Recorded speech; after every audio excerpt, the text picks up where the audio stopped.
Viewers like you make this program possible. Support your local PBS station.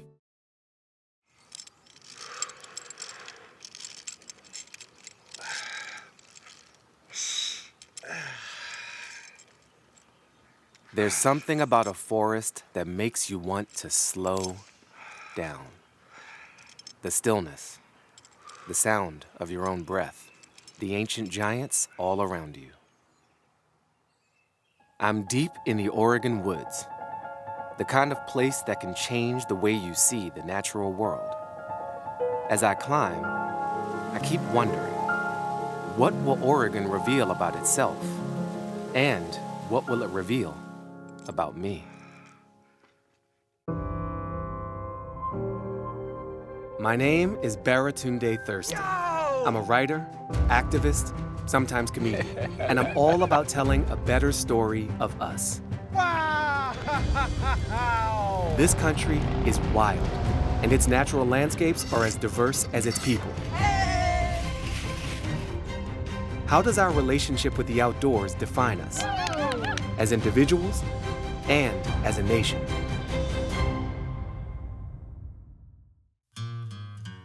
Oregon has a reputation as a land brimming with life, where people come in search of wildness and follow their own path to finding it.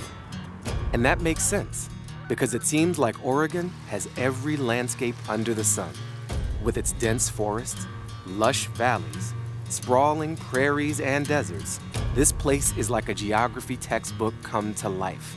How does such a diverse land influence its people and their outdoor ways of life?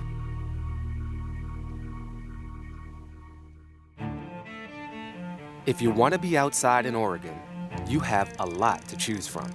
And it doesn't have to be some place you can only reach by four-wheel drive. Where I'm starting, you don't even have to drive at all. The city.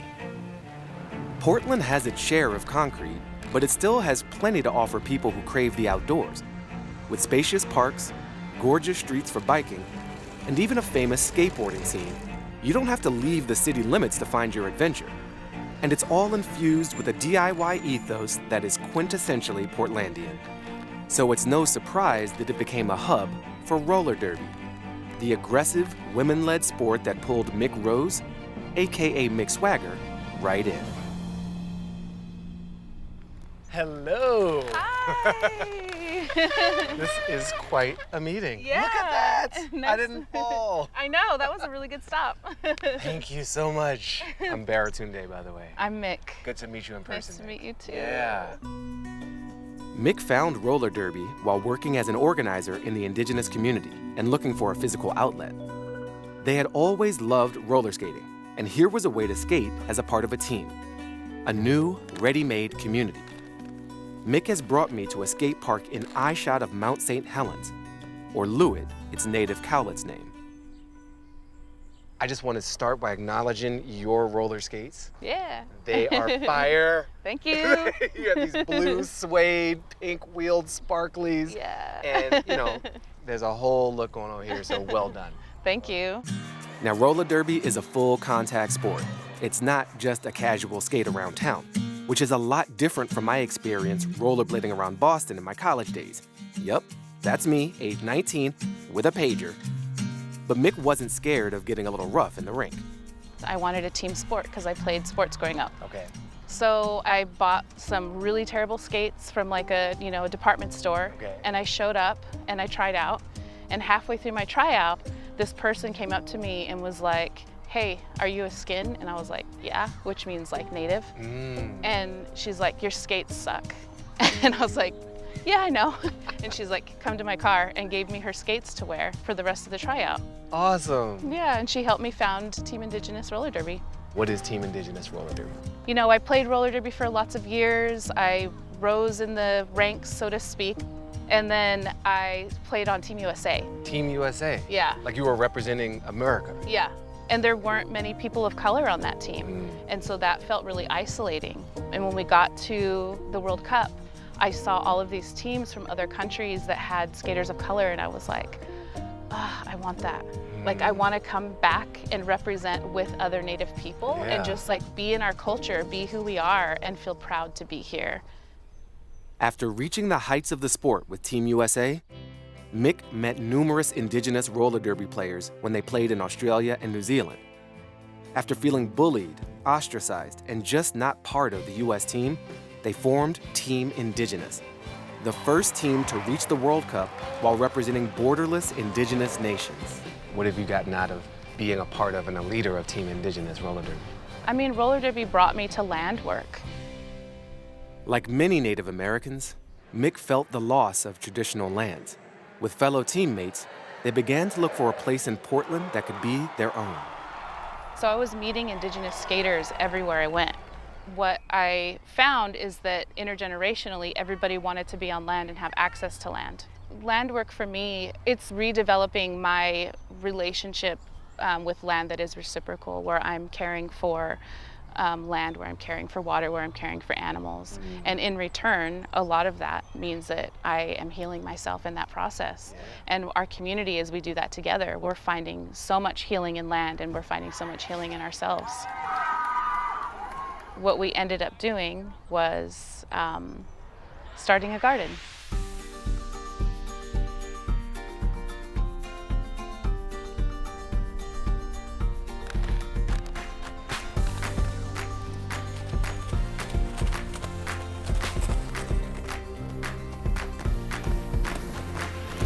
Mick and Team Indigenous co-founder Andulia Sanchez, aka Skintastic Dynamite, gotta love these derby names, lead me around the streets of Portland to the Native American Youth and Family Center Community Garden. Built on 4 reclaimed baseball fields, it's a powerful symbol of repurposing land and taking it back in a way that provides. This is so beautiful. We are surrounded by freeways, yet this is a lush, green, beautiful garden. What is the name of this place? This is the Naya Family Center. Okay. It's also a traditional Chinook site, a trading village called Nerchokichu. Near Chokichu. And also our garden is named Wampas Nani Shaku. And Andulia, Skintastic, hello. Hello. It was nice skating with you. Oh yeah, it was really fun. Yeah, right through the city streets and everything. How does it feel to you to be a co-founder of this community called Team Indigenous? It is an absolutely amazing feeling to be able to create a message, and for us letting the world see that we're still here and that we are strong, we're resilient, and being able to teach young people that they could do this. I see a lot of plants, Yeah. but I can't identify most of them. Yeah. Can you talk me through some of what we're looking at? Absolutely. So this swale, this hedgerow, is going to bring back our biodiversity that was here pre-contact. Pre-contact as in Yeah. colonization. Yes. Yeah. One of the main things is bringing back our oak savannas. So these are the trees that you kind of see dotted throughout. Yeah. We have a lot of really tall trees through here, and all of this is the understory, what used to be. So we're trying to recreate that. We have this beautiful garden, which is a Three Sisters garden bed. It's corn, squash, and beans. The corn is the first to be planted, and it grows up straight and tall, and it provides a structure for the beans, the second sister, to grow up. And the third sister is the squash, which covers the ground. And so they work in combination with each other to take care of each other. Yeah. And No so they're sibling called rivalry? the Three Sisters. No, not in this garden. Yeah. So you're restoring Yeah. something here. Yeah. One of the most important things and one of my favorite things is tending our flowers and our perennials, because they bring the pollinators that help everything continue to grow. Yeah. So if you're down, we can tend some perennials. I'm down to tend some perennials. All right, let's do it. Get my hands dirty. How did the rollerblades and the roller skates bring you here? Roller derby gave me the opportunity to travel the world. And while traveling the world, I met a lot of Indigenous people in other countries. And we all had a lot in common. Yeah. You know, our ancestors, some were brought here by force. Some people came here out of desperation. And So not everyone chose to be here, and so here we are. And what do we do with that? It doesn't mean, to go home or to go somewhere else, whatever that is. But it's about finding that right balance for yourself in the land, to follow the lead of people that are caring for it. So that we can live in harmony and in balance. And I think it's possible. That's why we do this. It's a beautiful journey you're on. Thanks for sharing some of it with me. Yeah, thank you for being here and for diving in, for planting with us, for tending with us, and meeting my people, meeting my community. Yeah. Thank you. A couple more things to plant. Yes. Maybe that one there. That one there, okay. There's been a lot of pain and loss in this land we call America. Today I got to witness some reclamation and some healing. From the terminology used to describe the land, to the plants that grow here, to the food that it bears. But I can't think of a more dramatic representation of this shift than where I stand right now. In what used to be the most American thing possible, a baseball field, now a medicine garden, the convergence of many indigenous nations planting something so different and replacing that pitcher's mound, that single man standing above everything else, with a cedar tree whose roots will grow deep and draw water, aided by the work of people on the surface. What a sign of possibilities available for us all, and how we can all shift our relationship with the land and outdoors.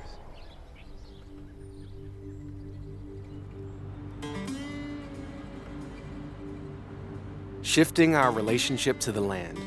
It's not just happening in Portland. Even hard-bitten ranchers are looking at how they've always farmed cattle, and some are opting for change. Folks here are into harvesting food sustainably. Big time.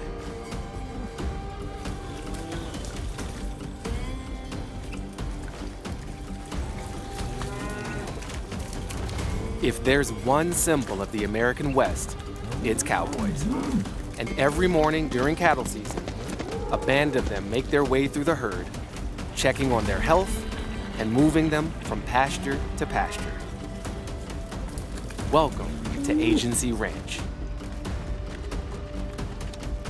Obviously, I'm not a cowboy, so I'm on the sidelines watching with one of the owners, Kelly Delpit.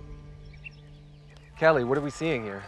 Well, so this calf had some kind of cold, looks like. You can just tell his head was down. He was kind of breathing raggedy. So we rope him so that we can administer the right medicine that he needs. Okay. And that's what the cowboys do, a day in and day out.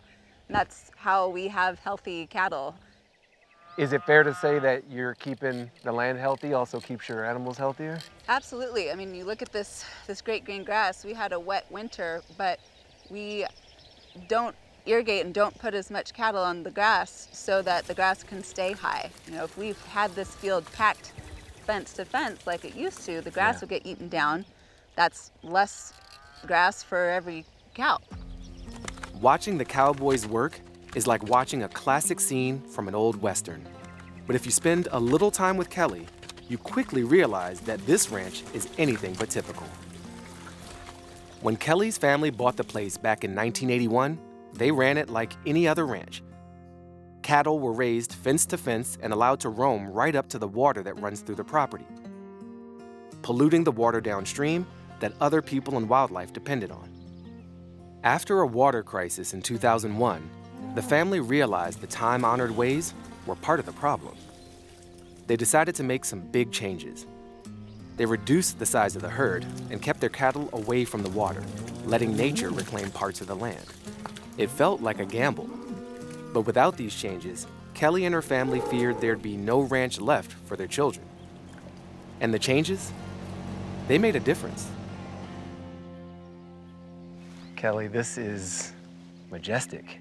It looks like a painting.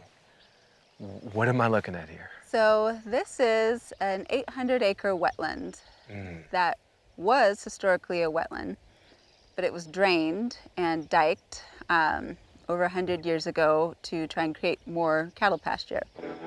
About 12 years ago, we reconverted it back to wetland, taking advantage of a great government program called the Wetland Reserve Enhancement. This area is part of the Pacific Flyway. It stretches from Canada to Mexico, critical migratory habitat for these birds as they fly north and south. Yeah. But as these wetlands are disappearing, they don't have places to stop over as they migrate. And so you're seeing increased die-offs across wide species of birds. So that's why recreation of habitats like this is so important. Restoring a wetland in this way helps recapture the natural balance that has historically existed in environments like this. And Agency Ranch has a lot of history.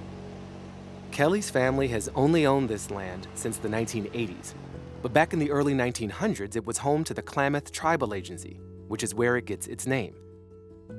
The Klamath lived here since before time was time, while Kelly's family's only been here for the blink of an eye.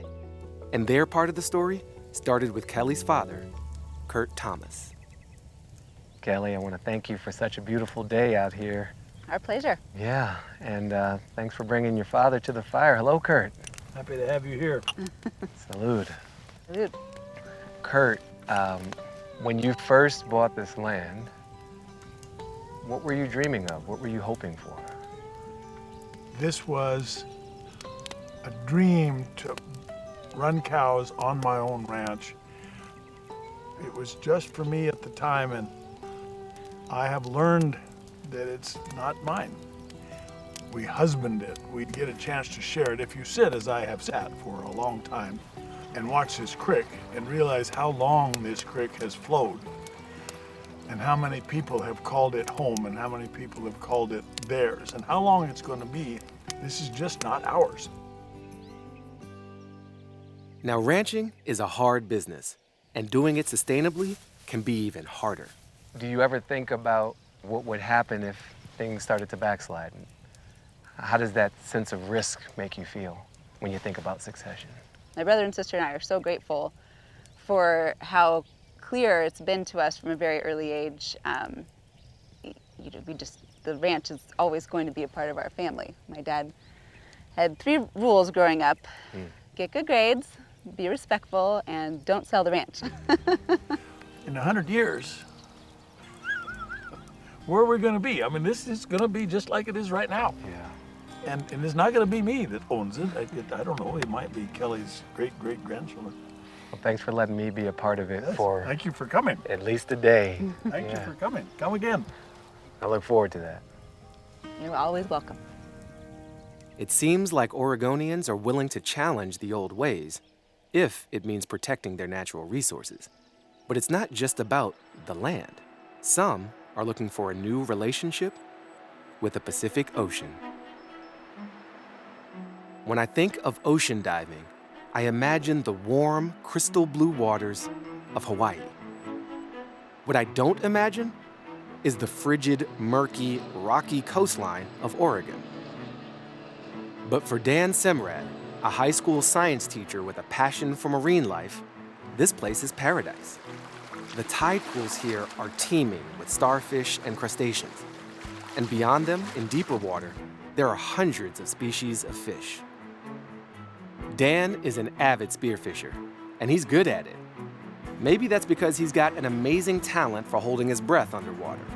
In fact, Dan's a world-class freediver. That's the sport where you hold your breath until your lungs rebel, which makes it a little scary for the uninitiated. I wonder if I'm up for this. How's it going? I'm good, man. I'm good. How are you? Good. What's that? This is a special looking container. This is conditioner. Tresemme. I thought we had some special dive gunk, and then you put a precise scientific amount of hair conditioner inside. Exactly. Yep, measured just by, the scale that's built into your hand. Oh, I hope I sloshed well. Oh, it's cold and wet. Whoa, that feels weird. Oh boy. Okay. Always. Okay, there we go. Put my head through. You doing okay? Yeah. Okay. Whew. You ready? Oh, for a nap? Okay. Okay, I managed to get into the suit, and yet I think I'm just getting to the hard part now. Time to join Dan and the support divers in the water. I'm in the water in Oregon, and it's really chill, and I don't feel the cold, and I'm just bobbing along like a bobber.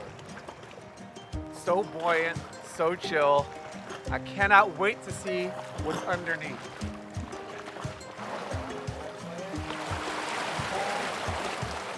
The water is not crystal clear because it's cloudy with nutrients that keep this ecosystem thriving and makes it a perfect place for spearfishing. You just got to find the fish first.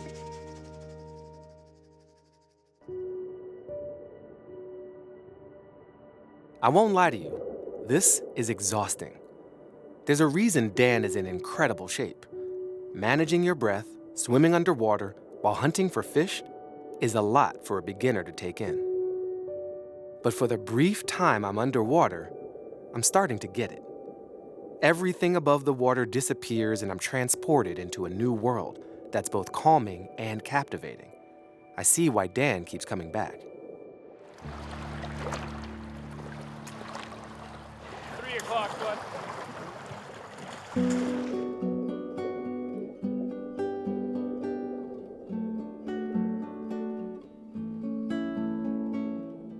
Tell me about the differences between what most of us understand fishing to be versus spearfish hunting.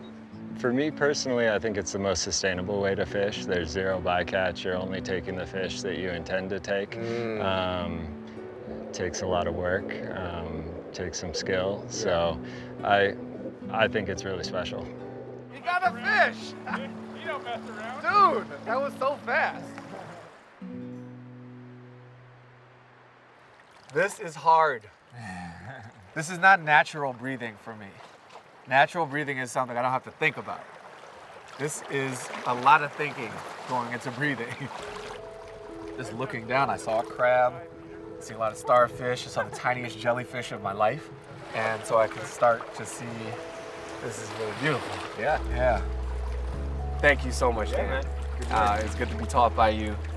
Good to share this piece of Oregon. I've never experienced this part of the state before, so thanks for uncovering that. Absolutely. Yeah. How did we get out? That's a good question.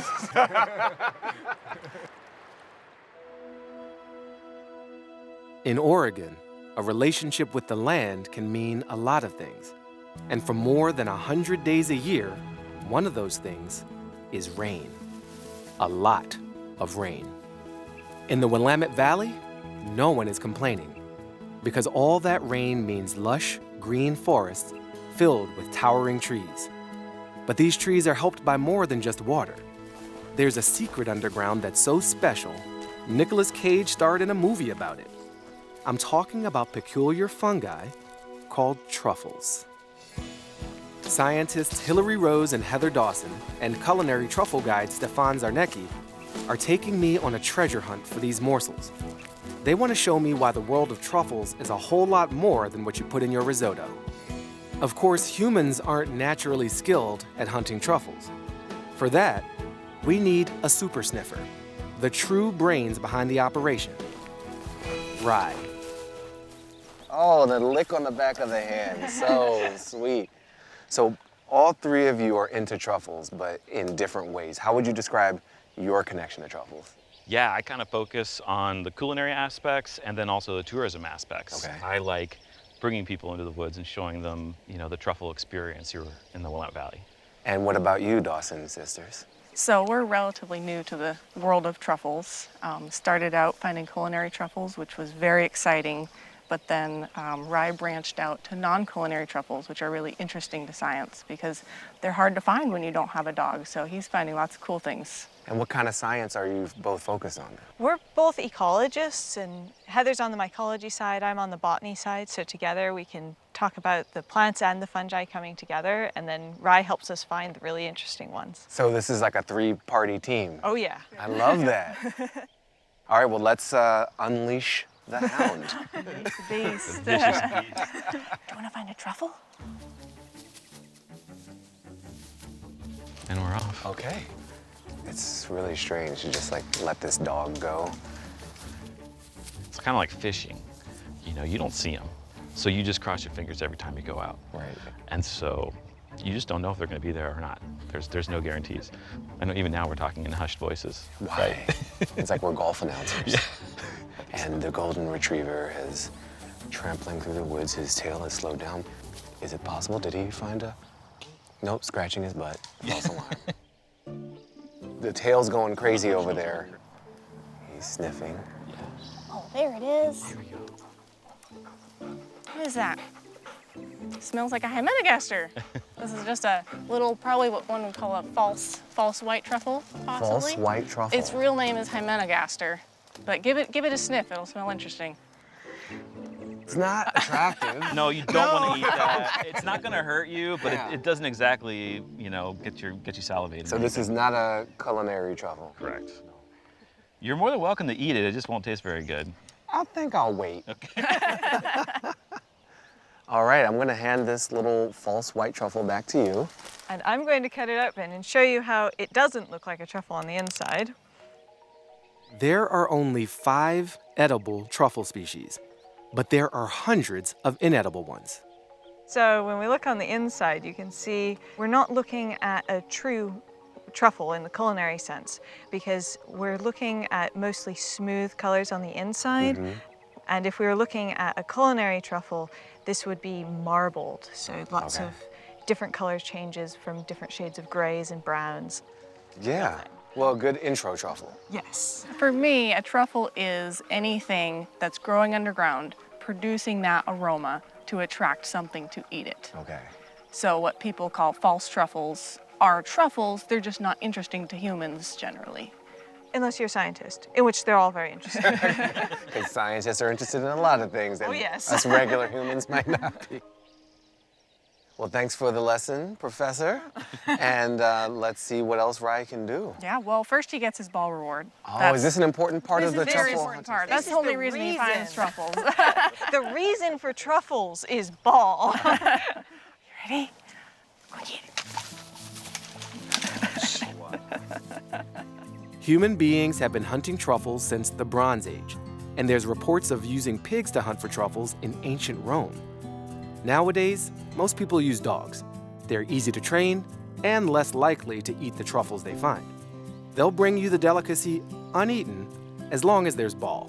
I honestly find it surprising that people haven't been using dogs more for truffle science because, you know, we've seen them used for the culinary truffles. They're pretty well established here. The scientific side has pretty much always been rakes, which are efficient, but you do have to peel away the duff, put it back, peel it away, put it back, and eventually you find what you're looking for. But he targets. Way more efficient. We don't have to do as much guesswork with him. And so that relationship with the dog is everything, it seems like. Yes. Yeah. It's very communication based, and that's part of the fun of this is we have this interspecies communication going on built around these fungi. Yeah. And that's just, oh my goodness. All right, I'm seeing a tail wag over here. He's digging. He's digging hard. What's this? Oh, look at that. Oh. Whoa. Oh, yeah. We got a black truffle here. Black gold. So that's a real truffle. That is Oh, a it real smells, yeah. culinary truffle. Here we go. Oh, good boy. A black truffle, fresh from the grounds of Oregon. Oh, that's the real deal right there. This smells so much better. Than the white more. one. It just smells more than the white one. It smells a lot better, and it gives me that delicacy vibe. So can we see the inside of this one? See the inside. Yeah. There's the marbling. Oh, yeah. So you can see this intense formation of the dark colors interspersed with the light, and then on the other side, this outside is pure dark black. And there's a little bit of texture. It's harder to tell now that we've handled it, but there's some texture in there. It's granular, which is also really nice. So different from the white truffle. The false white, false white, yeah. It's also very different from the true whites, but different story there, and we may not find those today. Yeah. I'm gonna smell this thing. This is soft, buttery, like burnt butter. We're in Oregon, right? There's a lot of woods across the US. Is there something about the ecology here or the types of truffles that you can find that makes Oregon different from other places? So around here, we actually have some of the highest truffle diversity in the world. Okay. We have well over 350 species. Many of those we just haven't found yet. We haven't put names on them yet. And they're almost all of them are associating with the trees around here. And so they're in this relationship where the fungus is on the roots of the tree, and it harvests minerals and more water in the soil in exchange for the sugars that the tree is getting from the sun. So you're helping. Very much so. I also think you should consider naming one of these unnamed species after rye. After rye, I've Yeah. thought about it. All right. Good. See, I'm working for you, buddy. I got your back. Get you on the Ball map. time, species naming rights. Let's go. Stefan leads us back to the Joel Palmer House, a restaurant he owns with his brother, head chef Chris Zarnecki. The house was built in 1857 and turned into a restaurant in 1996 by the brothers' parents. Chris and Stefan grew up foraging for mushrooms and truffles with their family, bringing those local treasures into the kitchen here, where they're transformed into culinary delights. So, Chef Christopher, Welcome. thanks for letting me watch you make more magic with truffles. Yeah, well, I hope you brought an appetite. I did. Excellent. Because we're making a morel risotto Okay. that we're going to accentuate with the Oregon black truffle. Two-step process. As with any great recipe, start with a boatload of butter. That is so much better. I already love this meal. You saw me measure it. Yeah. Yes, precise measurements. Oh, look at that rice, soaking it up. I'm going to fold in the truffles. I'll portion it into the bowls, and then we're ready to eat. Yes, join us, Chef. Oh, yeah. Shall we have a toast to a wonderful day with friends of truffles and mushrooms alike? Thank you for sharing your talents, your skills, your passion, and your flavors with me. Our pleasure. Pleasure. Cheers. Cheers.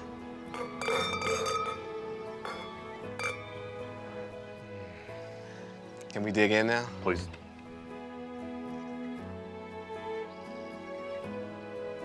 You did good, Chef. You did real good. This is amazing. Is this how you normally close your field work days? Of all the things I've seen in Oregon, it's the forests that keep drawing me back. The trees here are giants, in more ways than one. They're beings hundreds, sometimes thousands of years old. We rely on them for their natural beauty, for the shade to cool us down, even the air we breathe. Dustin Marcello knows the trees of Oregon from top to bottom. A certified arborist and forest bathing guide, he spends most of his time either up a tree or walking among them. As an arborist, Dustin's basically a tree doctor, pruning them, treating their diseases, taking them down safely when there's no other choice. In his years on the job, he's acquired a sixth sense about trees. So despite my misgivings, I'm going to be joining him. Up there. Baratunde, Yeah, where you at? you're getting close. Getting close. All right, this way. Oh, I can see the ropes. Whoa, you are up there. Hey, Good morning. good morning to you. Well, I'm not going to be up here alone. You're coming up with me. We'll see about that. Wow. I have no idea how I'm gonna do that, but I'm gonna do that. That is the best entry ever. Dude, you are so cool. It. Good to see you. Good to see you too. Yes. Thanks for coming. It's quite a grip. Well, yeah, all day. A lot of practice. Yeah, a fair amount. So, do you normally climb with other people? I love climbing with somebody. It's an opportunity to bring somebody up and experience the same thing. Because ultimately what we're doing is we're climbing a living organism. This thing's alive. Yeah. Right? Okay. So having somebody up there with me, whether it's work or recreationally, just to be able to share that experience. So gear and Yes, climb. let's get geared up. Okay. Hard hat, safety glasses, the whole deal. And you'll look similar to this. I will look as ridiculous as you do, and I'll love it. All right. You ready to get up in this tree? I'm ready to get up in this tree. Living organism, it loves you. Yeah, We love it. we love it. And we're gonna really enjoy a little bit of time up there. Okay. Across the U.S., my adventures have taken me underwater, up the sides of cliffs, into the clouds. Just short steps. Short steps. They've moved me fast or slowed me down to almost a standstill to appreciate America outdoors. Oh, you're doing great. But sometimes what looks achievable suddenly isn't. Okay.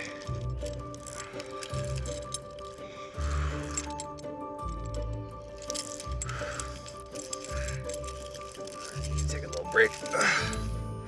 Just hanging from a tree. And in this moment, I'm feeling a lot. But I don't know exactly why. I kind of don't want to look down. Really? Yeah. Probably not a great idea. I am very tethered right now, Yeah.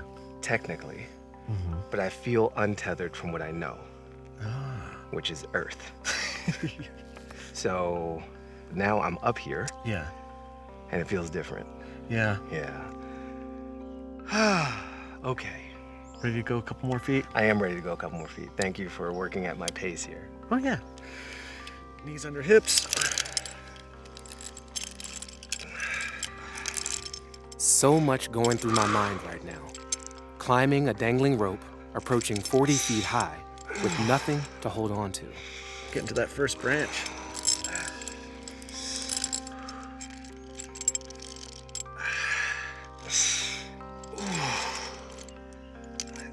After a few more feet, I have to stop again. Physically, mentally. This is a challenge. Oh boy, okay. I just need a moment to breathe again. Mm-hmm. I feel that. Whew. I am partway up this tree, and it seems like the perfect time to ask you, why do you do this? I started climbing trees at 19. Climbing palm trees. Yeah. And I'm telling you, I've never been so scared in my life.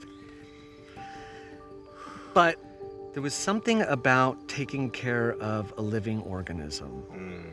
And there was something about what I had known or what I had learned about trees. Shade, they're nice to look at. Yeah. Oh, this was a nice hedge. It's gonna block the noise from the road. That's important. So I started to learn and appreciate a lot of what trees do for us. Yeah. Okay, so we are where we are on this tree height, which is lower than the plan. And I don't think I can go any higher. And Yes, you can. it's not about that. There's just I will push myself. Yeah. And I don't need to. Okay. And so I need to like feel that line for me Yeah. and not feel like I gotta go beyond something to prove something. Right. I have done more than I expected in many ways. I'm proud of you. So we can have a great conversation on Earth, but this is a lot. This is a lot. It is. It is a lot. Yeah. I'm gonna give you an arborist tug over here. Oh, yeah, that feels real good. Now, neither one of us are gonna go down without each other. How about that? That's great, man. That's just great. Thank you. It's not the heights, it's not the physical exhaustion, it's not the pressure to perform. It's something else. We call this co-descending. Yes. For Dustin, the trees have become a refuge and a place of strength. But ropes and trees mean different things to different people. So, to be very real with you, I don't need to do that again. I reached a limit. This show puts me in a lot of spaces and places to be exposed to and ride along with and try new things. And sometimes they come really easily and it just flows and it's magical and wonderful. Other times it's awkward. Sometimes it's scary. And sometimes it's like all of those things at once. And so this moment was really psychologically and physically at my limit and maybe just beyond.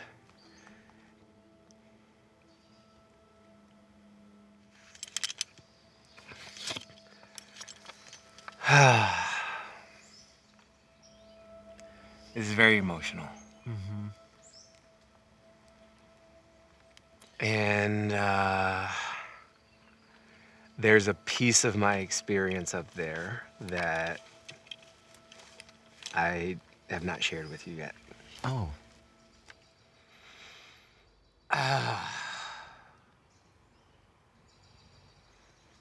There's a very, very painful history of my people with trees in this country and hanging from trees. I just had this moment up there of like feeling that and remembering that, and it was overwhelming. And I felt a lot of sadness and a lot of anger and a lot of love,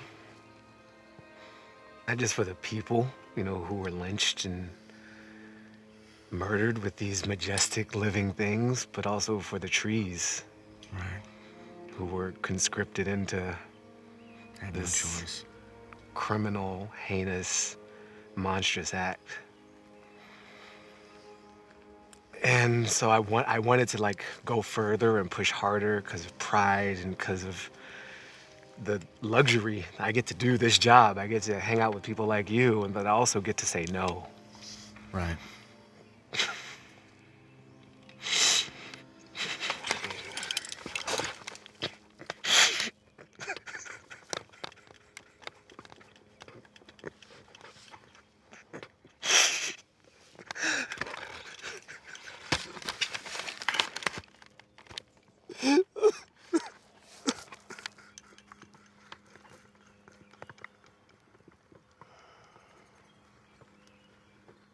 I'm so sorry.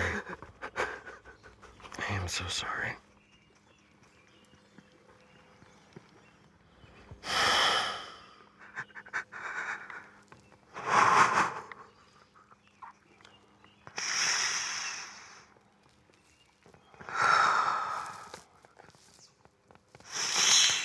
I will never understand that.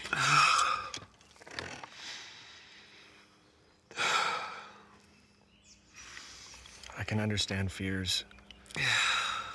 You know, like the fear of falling and stuff, but I will never understand that. And I'm sorry.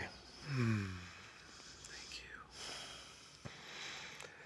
But thanks also for just creating a different kind of space, you know, and a different relationship with this. That's like, I want that for so many of us, to kind of transform that. It's beautiful. It can be really beautiful, but there's also pain there. We just need to acknowledge it. Thanks. Yeah. Thanks for opening up with that.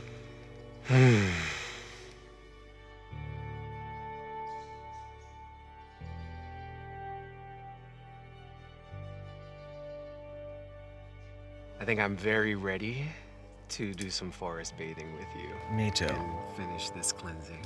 Yeah. We're gonna do some grounding, and I've got some essential oils that we're gonna smell. Oh, good. It's absolutely gorgeous. And get out of these clothes. Yeah, it's a bit ridiculous. Sarah, I'm glad you finally said it, because I wasn't. It's cool, and it's so So much. much. This is a lot. So- We're a lot right now.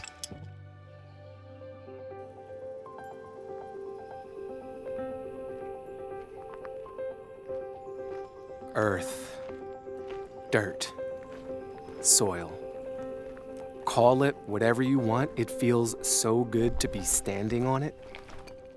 I feel grounded with a little help from Dustin and my friends, the trees. Hey! What do we have here? Let me introduce you to some of my closest friends and family. Hello, closest friends and family. I'm Baratunde. Yes, here he is. Dustin takes us through a series of yoga poses, allowing us to settle in. Bow your head and bring your thumbs to your nose. Then, we head off to bathe in the forests of Oregon. Forest bathing came about in the 1980s, when scientists in Japan found that time spent in forests was correlated with better health. Upon researching this phenomenon, they found that trees release chemicals into the air to protect from insects, and when we breathe them in, it helps our immune system. The trees didn't evolve to do this. It's just a coincidence, for lack of a better word. They're helping us live healthier lives, and they don't even know it. I've talked to people all over this country about how nature can be healing. But right now, just walking in these woods, I feel it. As I walk through the forest, it all feels so different. My relationship with nature, with trees, has changed.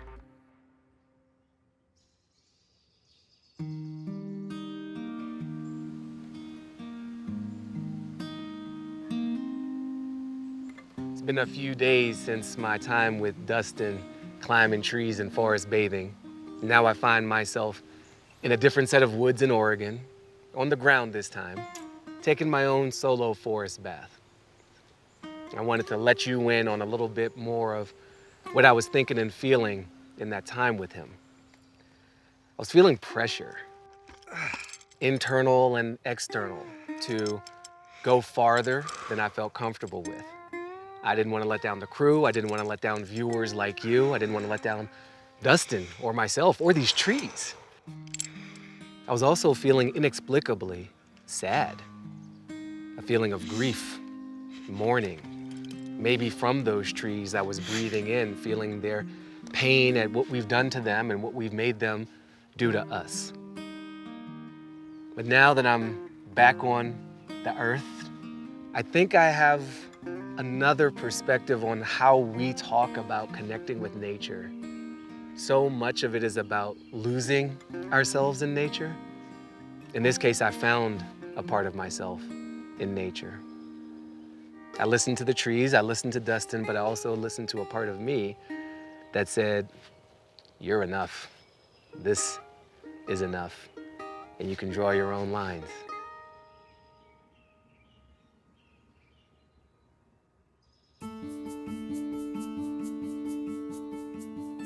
I started my journey in Oregon at the northern border of the state, and I finish here near the southern border, on the shores of the enormous Klamath Lake. In a way, I'm doing a little more forest bathing, but this time with an audience. Not to see me, but to experience something you probably wouldn't expect to find in nature. A 9-foot Steinway grand piano. Hunter Nowak is a classical pianist who tours the U.S. putting his piano in nature in a series he calls In a Landscape. Why did you first decide to bring classical music to the outdoors? So I grew up in Oregon, hunting, fishing, spending a lot of time outdoors with my dad. Yeah. I wanted to try to combine the two things that I love most, classical music, classical piano, and and being outside. For me, like, to smell all of these things and to feel the warmth of the sun, it makes me even more excited to play the piano. What do you want the audience to get out of this dual experience? The music, the nature access. What's your dream for them? I think that what the music does is the best case scenario, it becomes a soundtrack to people's experience, whether they're, whether they're watching me, or probably even better, if they're looking at the waves or watching how the leaves dance in the wind. I really encourage people to get up and wander and to leave the piano area. What I hope is that they have some connection with the natural world around them. Yeah.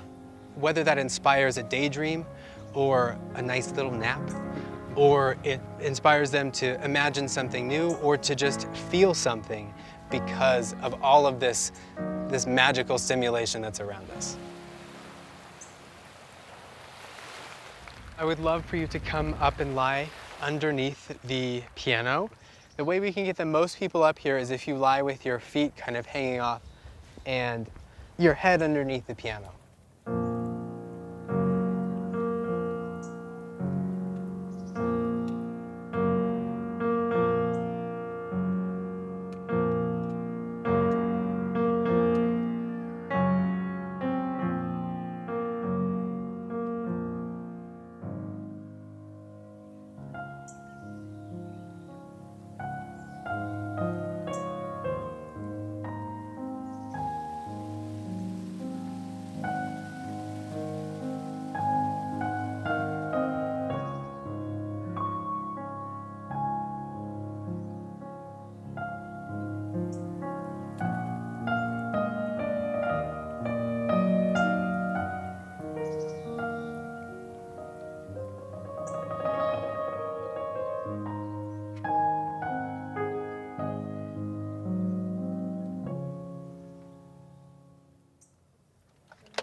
In Oregon, I'm discovering a new era of trailblazers. A collective of Americans all adapting to great change. But how are they doing it? The answer, they say, is as simple as can be. We listen to each other, including the animals and the trees. That's how we all move forward for generations yet to be. That's how we all change. Oregon is a land of transformation. It turns murky waters into a treasure trove, a commercial ranch into a thriving wetland, an abandoned baseball field into a community haven, a truffle from a secret of the forest into a celebrated delicacy, a tree into an instrument of pain, but also of healing. For all of us, looking, listening, climbing, digging, planting, growing, and changing for the better.